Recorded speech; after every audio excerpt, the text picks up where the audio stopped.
ზუსტად 93 წლის წინ 1921 წლის 18 მარტს ამ ადგილიდან გემი გავიდა, რომელსაც საქართველოს პირველი დემოკრატიული მთავრობა გაჰყვა. იტალიური გემით ვერენ ჟოზეფ კირალიც საქართველოს პირველი მენშევიკური მთავრობა ბათუმიდან ემიგრაციაში გაემგზავრა.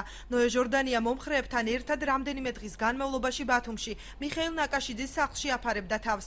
მთავრობამ საზღვარგარეთ ქვეყნის მნიშვნელოვანი საგანძურის წაღება და მისი გადარჩენა მოახერხა. ეს ძალიან საყურადღებოა, როგორ მიემგზავრება 1921 წლის 17 მარტს საქართველოს დემოკრატიული მთავრობის წევრები, როგორ ტოვებენ.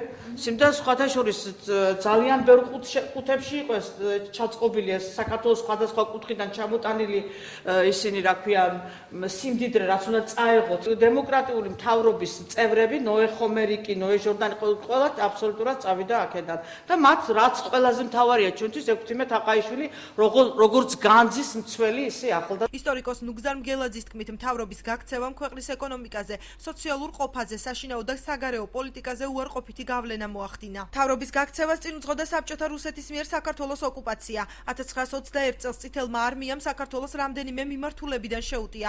ერთკვირიანი ბრძოლების შემდეგ მე-11 არმია თბილისში შევიდა, რის შემდეგაც ნოე ჟორდანიას მთავრობა იძულებული გახდა ბათუმში ჩამოსულიყო და თავშესაფარი სხვა ქვეყნისთვის ეთხოვა. მე-11 არმიის მაგალითიც ვიცი ჩვენ, როგორ მოხდა ოკუპაცია შემდგომში საქართველოს და დამოუკიდებელი საქართველოს ხელისუფლება იძულებული შეიქმნა დაეტოვებინა იმ კულტურულ მემკვიდრეობის დიდ ნაწილთან ერთად საქართველოს, რომლებიც მათ გაიტანეთ. ბუნებრივია ეს აისახა როგორც ეკონომიკაზე, ისე სოციალურ ცხოვრებაზე. თითოეული ჩვენთაგანის აი დროინდელი წინაპრის საოჯახო სურაძე და რაც მთავარია პოლიტიკაზე, მათ შორის საგარეო და საშინაო პოლიტიკაზე.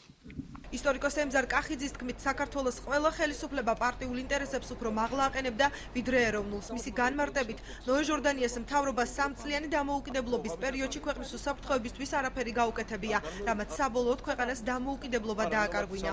3 წლის განმავლობაში ქვეყანაში ბევრი რამ არ გაკეთებულა უსაფრთხოებისთვის, ეკონომიკისთვის და სხვა მნიშვნელოვანი საქმეები. ეს ცხადია და ეს ასე ვთქვათ ქართველებისთვის სამწუხაროდ ძალზე დამახასიათებელი გახდა ბოლო საუკუნეების განმავლობაში.